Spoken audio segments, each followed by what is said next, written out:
बिस्मिल्लाहिर्रहमानिर्रहीम। गीबत गुनाह कबीरा है। जाबिर बिन अब्दुल्लाह रज़ी अल्लाह तआला अन्हु से रवायत है कि हम रसूलुल्लाह सल्लल्लाहु अलैहि वसल्लम के साथ थे। आप दो कब्रों के पास आए जिन कब्र वालों को अजाब हो रहा था। आपने फरमाया, उन्हें किसी बड़े गुनाह की वजह से अजाब नहीं हो रहा। क्यों नहीं? वो वाकई बड़ा है, क्योंकि ये बड़ा नहीं समझते थे। उनमें से एक लोगों की गिबत करता था और दूसरा पेशाब से तकलीफ महसूस नहीं करता था।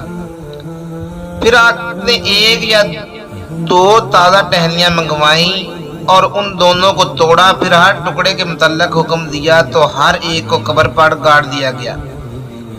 फिर आप सल्लल्लाहु अलैहि वसल्लम ने फरमाया, अनकरीब उनसे अजाब को हल्का कर दिया जाएगा जब तक वो सब्ज रहेंगी या खुश्क नहीं होंगी।